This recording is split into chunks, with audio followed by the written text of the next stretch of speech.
சட்டமன்ற தேர்தலில் திமுகவின் 14 அமைச்சர்களுக்கு எதிராக அதிமுக நேரடியாக போட்டியிடாதது விவாதங்களை ஏற்படுத்தியுள்ள நிலையில் இதற்கு பின்னால் சில வியூகங்கள் இருக்கலாம் என அரசியல் நோக்கர்கள் கருதுகின்றனர். சில தொகுதிகள் திமுகவின் கோட்டையாக இருப்பதால் அங்கு வேட்பாளரை நிறுத்தி தோல்வியடைவதை விட கூட்டணிக்கு ஒதுக்கி பலத்தை சோதித்து பார்க்கலாம் என அதிமுக கருதியிருக்கும் என கூறுகின்றனர். அமைச்சர்களை எதிர்த்து போட்டியிடுவது சவாலான காரியம் என்பதால் அதனை கூட்டணி கட்சிகளிடம் ஒப்படைப்பதன் மூலம் மற்ற தொகுதிகளில் கவனத்தை செலுத்தலாம் என அதிமுக கருதியிருக்கலாம் எனவும் தெரிவிக்கின்றனர். அதேபோல் சில அமைச்சர்களின் தொகுதிகளில் தாவேக மற்றும் நாம் தமிழர் கட்சியின் வாக்கு வங்கிகள் அதிமுக பாஜக கூட்டணியின் வெற்றிக்கு வழிவகுக்கலாம் எனவும் கூறுகிறார்கள். கடந்த சட்டமன்ற தேர்தலில் அமைச்சர் மதிவேந்தனின் ராசிபுரம் தொகுதியில் திமுக மற்றும் அதிமுக கூட்டணியின் வாக்கு வித்தியாசம் 1 விழுக்காடாக இருந்தது. முத்துசாமியின் ஈரோடு மேற்கில் இந்த வித்தியாசம் 10.9 விழுக்காடாக இருந்தது. அமைச்சர் சிவசங்கரின் குன்னம் தொகுதியில் 3.4 விழுக்காடாக இருந்தது. இந்த தொகுதிகளில் தாவேக மற்றும் நாம் தமிழர் கட்சிகள் வாக்குகளை 10 முதல் 12 விழுக்காடு வரை பிரித்து அதிமுக கூட்டணி கட்சிகளின் வாக்குகள் அக்கூட்டணி வேட்பாளருக்கு முழுமையாக விழுந்தால் அது திமுகவுக்கு பாதிப்பை ஏற்படுத்தலாம் என அரசியல் நோக்கர்கள் தெரிவிக்கிறார்கள்.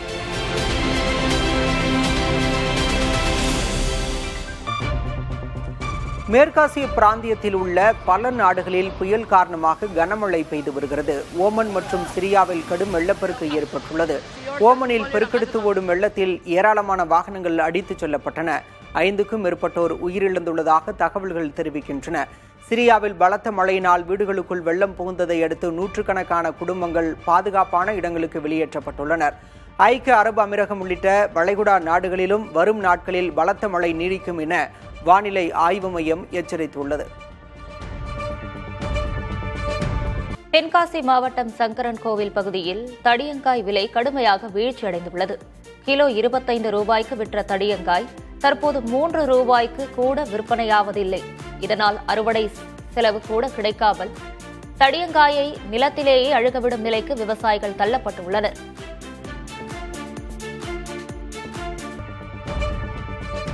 வில்லிவாக்கத்தில் உள்ள தனது அலுவலகத்தை சேகர்பாபுவின் ஆட்கள் தடுத்து நிறுத்த முயல்வதாக தவிக நிர்வாகி ஆதவ் அர்ஜுனா குற்றம் சாட்டியுள்ளார். தனது அலுவலகம் அமைந்திருப்பது கோயில் இடம் என கூறி இந்த அறநிலையத்துறை கடிதம் கொடுப்பதாக குற்றம் சாட்டியுள்ளார். சேகர்பாபு தற்போது அமைச்சர் என நினைத்துக் கொண்டிருப்பதாகவும் தேர்தல் தேதி அறிவித்த பிறகு இங்கு யாரும் அமைச்சர் இல்லை என்றும் ஆதவ் அர்ஜுனா தெரிவித்தார். குறிப்பா பாத்தீங்கன்னா இன்னைக்கு வில்லிவாக்கத்துல என்னுடைய அலுவலகம் HRNC மினிஸ்ட்ரியில இருந்து நோட்டீஸ் கொடுக்கறாங்க. அது கோயில் இடம்னு சொல்லியிருக்காங்க. அந்த மண்டபம் 45 வருஷமா அவங்க அங்கதான் தங்கி இருக்கிறாங்க. அந்த ஓனர் நாங்க அக்ரிமெண்ட் போட்டிருக்கோம். ஆனா சேகர் பாபு இன்னும் மினிஸ்டர் நினைச்சிட்டு இருக்காரு. என்னைக்கு நோட்டிபிகேஷன் போட்டாங்களோ அவர் மினிஸ்டர்ங்கிற அதிகாரம் கிடையாது. கேரள தேர்தலில் முதல்வர் வேட்பாளர் யார் என்பது குறித்து அம்மாநில காங்கிரசுக்குள் சலசலப்பு ஏற்பட்டுள்ளது. காங்கிரஸ் மூத்த தலைவர் PJ குரியன் ரமேஷ் சென்னிதலா தான் அடுத்த முதல்வர் என கூறியிருந்தார். இச்சூழலில் கோழிக்கோட்டில் காங்கிரஸ் தலைவர் மல்லிகார்ஜுன் கார்கே பங்கேற்ற கூட்டத்தில் சிலர் ராகுல் காந்தி மற்றும் ரமேஷ் சென்னிதலாவின் படங்கள் அடங்கிய தொப்பிகளை அணிந்திருந்தனர். காங்கிரஸில் கேரள முதல்வருக்கான போட்டியில் ரமேஷ் சென்னிதலா, காங்கிரஸ் பொதுச் செயலர் KC வேணுகோபால் ஆகியோர் இருப்பதாக கூறப்படுகிறது. வேணுகோபாலுக்கு ராகுல் காந்தியுடன் இருக்கும் நெருக்கம் காரணமாக பல காங்கிரஸ் வேட்பாளர்கள் அவருக்கு ஆதரவாக இருப்பதாக கூறப்படுகிறது. மதம் மாறியவர்களுக்கு பட்டியல் சாதி அந்தஸ்து பொருந்தாது என்ற உச்சநீதிமன்ற தீர்ப்பை காங்கிரஸ் கட்சி விமர்சித்துள்ளது. இந்த தீர்ப்பு இஸ்லாம், கிறிஸ்தவம் உள்ளிட்ட சிறுபான்மை மதங்களை தழுவிய ஒடுக்கப்பட்ட மக்களிடையே அச்சத்தை ஏற்படுத்தியுள்ளது என்று காங்கிரஸ் பொதுச் செயலர் ரந்தீப் சுர்ஜேவாலா கூறியுள்ளார். 2011 முதல் 3 நீதிபதிகள் அமர்வில் நிலுவையில் உள்ள விவகாரத்தில் 2 நீதிபதிகள் அமர்வு எவ்வாறு முடிவெடுக்க முடியும் என அவர் கேள்வி எழுப்பியுள்ளார். 2022இல் நியமிக்கப்பட்ட நீதிபதி KG பாலகிருஷ்ணன் குழுவின் அறிக்கை இன்னும் வராத நிலையில் மத்திய பாஜக அரசு நீதிமன்றத்தை தவறாக வழிநடத்தியுள்ளதா என்றும் அவர் கேள்வி எழுப்பியுள்ளார். 1950ஆம் ஆண்டின் அரசமைப்பு சட்ட உத்தரவை மேலோட்டமாக பார்த்து இத்தகைய உணர்வு பூர்வமான முடிவை எடுக்கக்கூடாது என்றும் அவர் வலியுறுத்தியுள்ளார்.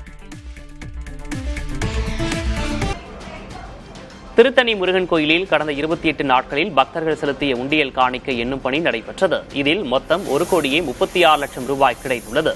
இது தவிர 468 கிராம் தங்கம் மற்றும் சுமார் 14 கிலோ வெள்ளியை பக்தர்கள் காணிக்கையாக செலுத்தியுள்ளனர். கோயில் இணை ஆணையர் ரமணி முன்னிலையில் 100க்கும் மேற்பட்ட ஊழியர்கள் காணிக்கை எண்ணும் பணியில் ஈடுபட்டனர்.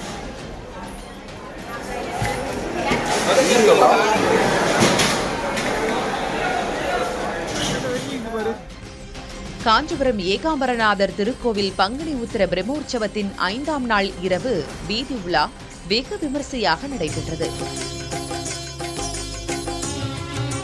ஏகாம்பரநாதர் ஏலவார் குழலையோடு வெள்ளி ராவண வாகனத்தில் எழுந்தருளி 4 ராஜ வீதிகளிலும் உலா வந்து பக்தர்களுக்கு அருள் பாலித்தனர். இந்த விழாவின் சிறப்பம்சமாக சுமார் 1 மணி நேரத்திற்கு மேலாக வான வேடிக்கை நிகழ்வு நடைபெற்றது. இதில் ஆயிரக்கணக்கான பக்தர்கள் திரண்டு சாமி தரிசனம் செய்தனர்.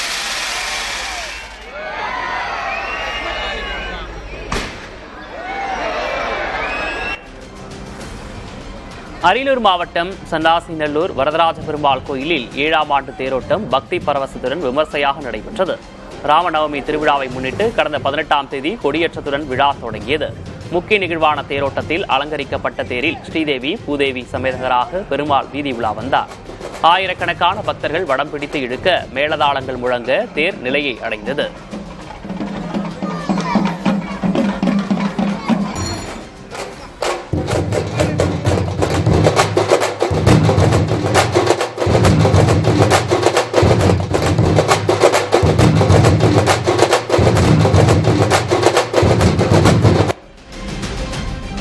நீலகிரி மாவட்டம் உதகை அருகே உள்ள முத்தோரை பகுதியில் உணவு தேடி வந்த சிறுத்தை ஒன்று நள்ளிரவில் 1 மணி நேரத்துக்கு மேலாக குடியிருப்புகளை ஒட்டி உலா வந்தது. பின்னர் அது தானாகவே வனப்பகுதிக்குள் சென்றது. அண்மை காலமாக உதகை, குன்னூர், கோத்தகிரி ஆகிய பகுதிகளில் வனவிலங்குகள் ஊருக்குள் வருவது அதிகரித்துள்ளதால் மக்கள் அச்சத்தில் உள்ளனர். வனத்துறையினர் தகுந்த பாதுகாப்பு நடவடிக்கை எடுக்க வேண்டும் என அப்பகுதி மக்கள் கோரிக்கை விடுக்கின்றனர்.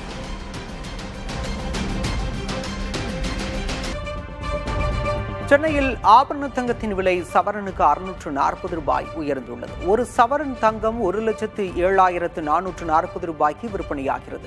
தங்கம் விலை கிராமுக்கு 80 ரூபாய் அதிகரித்து 13,430 ரூபாய்க்கு விற்பனையாகிறது. அதே நேரத்தில் வெள்ளி விலை கிராமுக்கு 15 ரூபாய் குறைந்து 245 ரூபாய்க்கும், கிலோவுக்கு 15,000 ரூபாய் குறைந்து 2,45,000 ரூபாய்க்கும் விற்பனையாகிறது.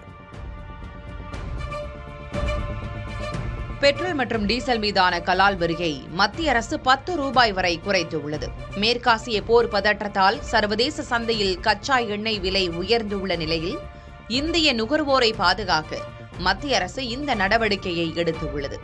இதன்படி நாடு முழுவதும் பெட்ரோல் மீதான கலால் வரி லிட்டருக்கு 13 ரூபாயிலிருந்து 3 ரூபாயாக குறைக்கப்பட்டுள்ளது. லிட்டருக்கு 10 ரூபாய் என வசூலிக்கப்பட்டு வந்த டீசல் மீதான கலால் வரி முற்றிலும் நீக்கப்படுகிறது. வரி குறைக்கப்பட்டு இருந்தாலும் சில்லறை விற்பனை விலை தற்போதைய நிலையிலேயே தொடரும் என அதிகாரிகள் தெரிவித்தனர். இதனால் மத்திய அரசுக்கு ஆண்டுக்கு 1.5 லட்சம் கோடி ரூபாய் வருவாய் இழப்பு ஏற்படும் என்றும் கூறப்படுகிறது. சர்வதேச சந்தையில் கச்சா எண்ணெயின் விலை குறையும் பட்சத்தில் கலால் வரி மீண்டும் உயர்த்தப்பட வாய்ப்பு உள்ளது என அதிகாரிகள் தெரிவித்துள்ளனர்.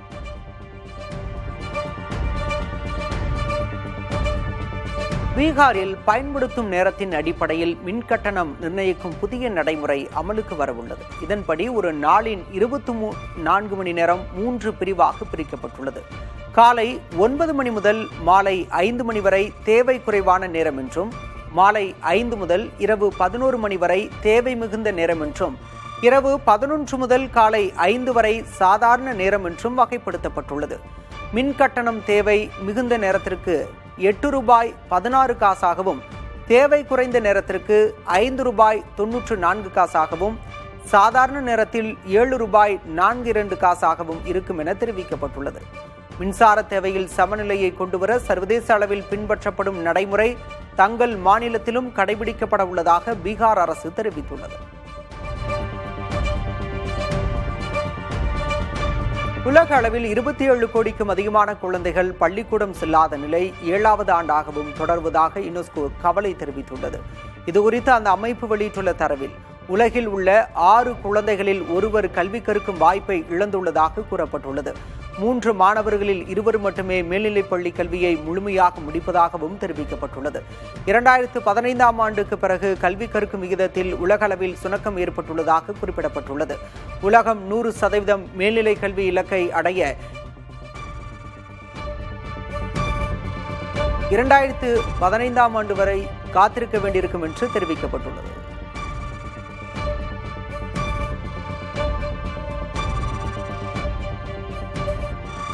கேரளத்தில் ஏப்ரல் 9ஆம் தேதி நடைபெறவுள்ள சட்டமன்ற தேர்தலில் மிக குறைந்த எண்ணிக்கையிலான பெண் வேட்பாளர்களே போட்டியிட உள்ளனர்.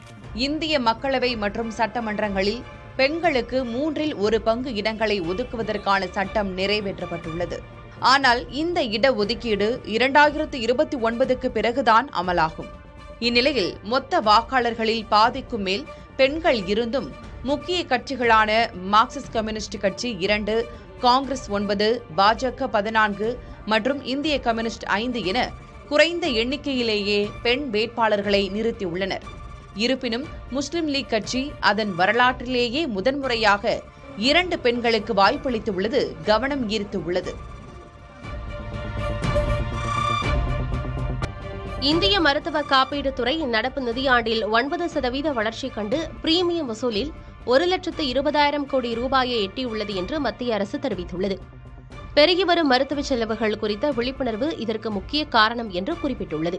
பணமில்லா சிகிச்சை பெறுவதில் உள்ள தாமதத்தை தவிர்க்க நோயாளி அனுமதிக்கப்படும் போது 1 மணி நேரத்திலும், டிஸ்சார்ஜ் செய்யப்படும் போது 3 மணி நேரத்திலும் காப்பீடு நிறுவனங்கள் அனுமதி வழங்க வேண்டும் என்று உத்தரவிடப்பட்டுள்ளதாக தெரிவிக்கப்பட்டுள்ளது. கடந்த நிதியாண்டில் 87% கோரிக்கைகள் ஏற்பட்டுள்ளன என்றும் பீமா பரோசா தளம் 93% புகார்களுக்கு தீர்வு கண்டுள்ளது என்றும் மத்திய அரசு குறிப்பிட்டுள்ளது. சென்னையில் ஆபரண தங்கத்தின் விலை சவரனுக்கு 640 ரூபாய் உயர்ந்துள்ளது. ஒரு சவரன் தங்கம் 1,07,440 ரூபாய்க்கு விற்பனையாகிறது. தங்கம் விலை கிராமுக்கு 80 ரூபாய் அதிகரித்து 13,430 ரூபாய்க்கு விற்பனையாகிறது.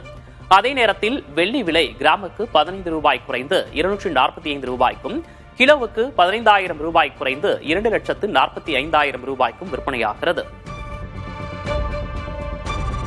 பெட்ரோல் மற்றும் டீசல் மீதான கலால் வரியை மத்திய அரசு 10 ரூபாய் வரை குறைத்துள்ளது.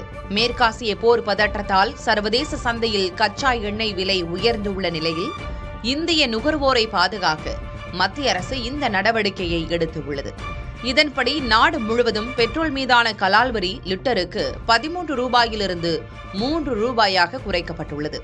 லிட்டருக்கு 10 ரூபாய் என வசூலிக்கப்பட்டு வந்த டீசல் மீதான கலால் வரி முற்றிலும் நீக்கப்படுகிறது. வரி குறைக்கப்பட்டு இருந்தாலும் சில்லறை விற்பனை விலை தற்போதைய நிலையிலேயே தொடரும் என அதிகாரிகள் தெரிவித்தனர். இதனால் மத்திய அரசுக்கு ஆண்டுக்கு 1.5 லட்சம் கோடி ரூபாய் வருவாய் இழப்பு ஏற்படும் என்றும் கூறப்படுகிறது. சர்வதேச சந்தையில் கச்சா எண்ணெயின் விலை குறையும் பட்சத்தில் கலால் வரி மீண்டும் உயர்த்தப்பட வாய்ப்பு உள்ளது என அதிகாரிகள் தெரிவித்துள்ளனர். சர்வதேச அளவில் கச்சா எண்ணெய் விலை கடந்த 1 மாதத்தில் ஒரு பீப்பாய் $70 $122 அதிகரித்துள்ளதால் அதன் பாதிப்புகளிலிருந்து இந்திய நுகர்வோரை காக்க மத்திய அரசு பெட்ரோல், டீசல் மீதான கலால் வரியை 10 ரூபாய் வரை குறைத்துள்ளதாக பெட்ரோல் மற்றும் இயற்கை எரிவாயு அமைச்சர் ஹர்தீப் சிங் புரி கூறியுள்ளார். கச்சா எண்ணெய் விலை உயர்வால் 1 லிட்டர் பெட்ரோலில் 24 ரூபாய் வரையும், 1 லிட்டர் டீசலில் 30 ரூபாய் வரையும் எண்ணெய் நிறுவனங்கள் இழப்பை எதிர்கொள்வதாக அமைச்சர் கூறினார். இந்த இழப்பை ஈடு செய்ய எரிபொருள் விலையை அதிகரித்து நுகர்வோரின் பொருளாதார சுமையை அதிகரிப்பதற்கு பதிலாக மத்திய அரசு கலால் வரி வருவாய் இழப்பை எதிர்கொள்ள முடிவெடுத்திருப்பதாக கூறிய மத்திய அமைச்சர் புரி, இதற்காக பிரதமர் நரேந்திர மோடிக்கு நன்றி தெரிவித்துள்ளார்.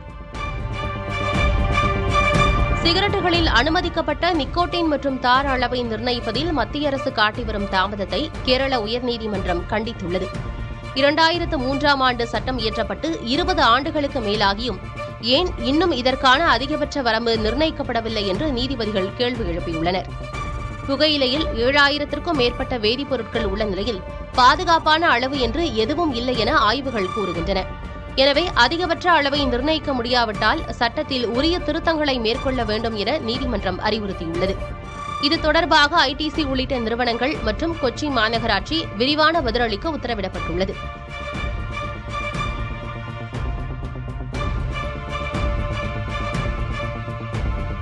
அமெரிக்காவின் மேரிலாண்டைச் சேர்ந்த 16 வயது இந்திய வம்சாவளி மாணவர் ருத்ரோஜஸ் குன்வர் தனது உயர்நிலை பள்ளிப் படிப்பை கைவிட மறுத்து 2 கோடியே 80 லட்சம் ரூபாய் முதலீட்டு வாய்ப்பை நிராகரித்துள்ளார்.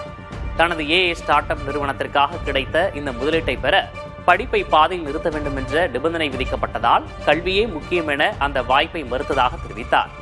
இவரது ஏவியான் என்ற ஏஐ தளம் சாதாரண ட்ரோன் படங்களை ஆய்வு செய்து பயிர்களின் ஆரோக்கியம், நீர் மற்றும் உரத் தேவைகளை விவசாயிகளுக்கு தெரிவிக்கிறது.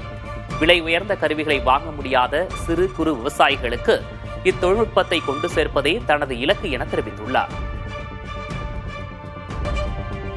அமெரிக்க சுதந்திரத்தின் 250வது ஆண்டை குறிக்கும் வகையில் அந்நாட்டு பணத்தாள்களில் அதிபர் டொனால்டு டிரம்பின் கையெழுத்து இடம்பெற உள்ளதாக அந்நாட்டின் கருவூலத்துறை அறிவித்துள்ளது. அமெரிக்க வரலாற்றில் பதவியில் இருக்கும் அதிபர் ஒருவர் பணத்தாள்களில் கையெழுத்திடுவது இதுவே முதல் முறையாகும். இதன்படி வரும் ஜூன் மாதம் முதல் ட்ரம்ப் மற்றும் நிதியமைச்சர் ஸ்காட் பெசன்ட் ஆகியோரின் கையெழுத்துகளுடன் புதிய $100 தாள்கள் அச்சிடப்பட உள்ளன. இதன் மூலம் கடந்த 165 ஆண்டு கால பின்பற்றப்பட்டு வந்த வழக்கமான கருவூலத்துறை அதிகாரி கையெழுத்து முறை நீக்கப்படுவது குறிப்பிடத்தக்கது.